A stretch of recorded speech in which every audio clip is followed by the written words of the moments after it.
Hello, my name is Godiva, and I am the CEO and founder of STEAM House Network Visitors, which is an education hub for STEAM learning in Jamaica.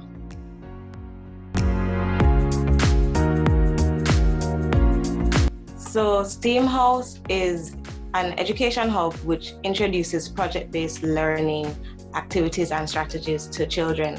And we focus a lot on teaching robotics, coding, because we go by the mantra, the creators of tomorrow make today. So we're teaching our children to get into the habit of creating and making and solving problems in a very real world context.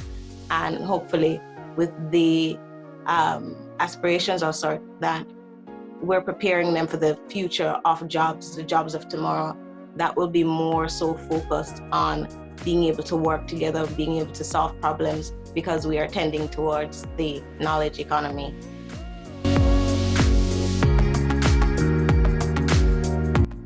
So we focus on the 7 to 13 age group because personally, being in this space for around 7 or so years, it came to me that really, when we have children possibly exiting high school, being 16 years old, never touching a computer, never realizing truly that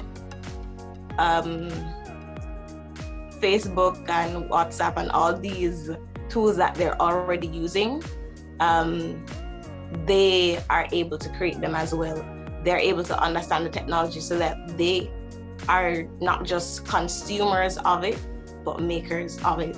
So I started at grade 7, well, not grade 7, but age 7, merely because one, you really do tend to absorb a lot at that age.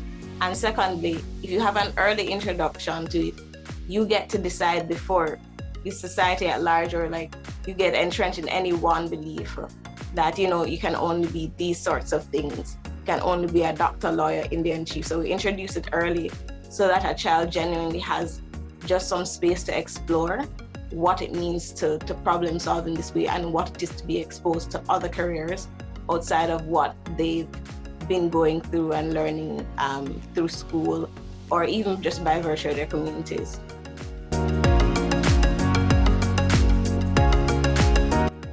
We have been asked several times to work with high schools, if I'm to be honest, but there's really at this point not full capacity to do so, but it's definitely something that would be on the roadmap.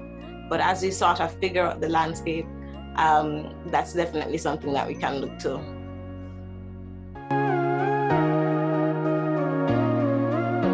So I've received several awards over the years. I think, wow, this is a very, very hard one. I think the one that stands out most to me is not necessarily an award, but being a former festival queen for St. Catherine. That was all the way back in 2016. And I know I would have gotten like the Prime Minister's Youth Award after that, and then being awarded this fellowship this year, which is the Young Leaders of the Americas Initiative for entrepreneurs in Latin America, the Caribbean, and Canada. Now, all of these awards like definitely hold a special place in my heart, but I think the one that rewarded me the most was serving. Was literally that. It's so that through serving, I found that I've had the most personal growth, and I think that's why even as I thought about like creating STEAM House, what it wanted to be or what I wanted it to be, it was always centered around service. It was centered around how do we make the resources that can basically propel you when you're 18 available to students who would not normally have access to it. So yeah, my most like touching award was probably being St. Catherine Festival Queen in 2016.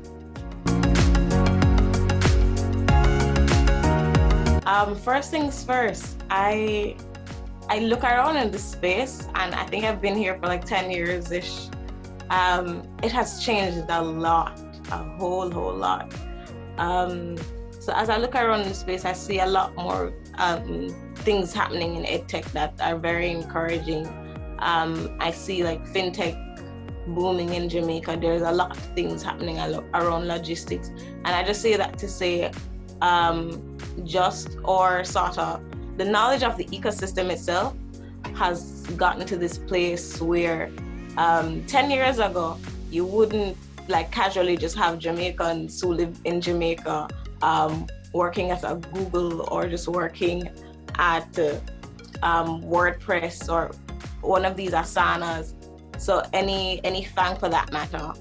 So in terms of where the landscape is going, I think our knowledge is increasing, which will allow for greater opportunities that doesn't require us leaving Jamaica.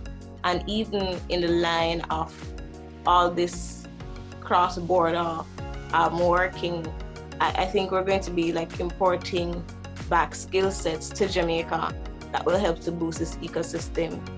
The part that I see myself playing in that is basically plugging into that ecosystem to have students who would be in Westmoreland or grew up in Trelawney or some rural part in Manchester, also realizing that there's a chance for them exploring in that ecosystem, because rural degradation is a thing.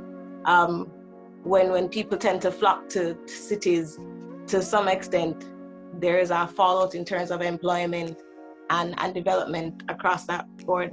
So what I hope to do is basically fit in there in a pipeline kind of issue and see where this all takes us.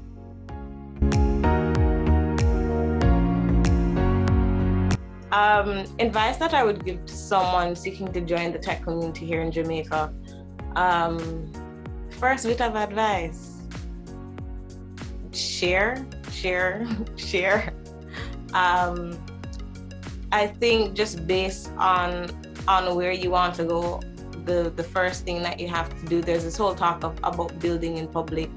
I think that works here in Jamaica as well as anywhere else. If you're trying to get to somewhere, you have to like let other persons know. So don't be afraid to share what you're trying to get to. The second thing that I would say, research. research. And in that vein, just ownership is going to be important. Ownership of like what you want out of the tech community, what you want to contribute, and just taking responsibility for like what you want to learn and what you want to get. And the last thing I think is really just commit. Don't be afraid of failing. There are lots of failures that have happened here in this community before, and most of us are still here. And even when you fail, don't be afraid to share those as well, because people need to just benefit from your learnings. We don't all have to make the same mistakes in order to learn from them. Yes.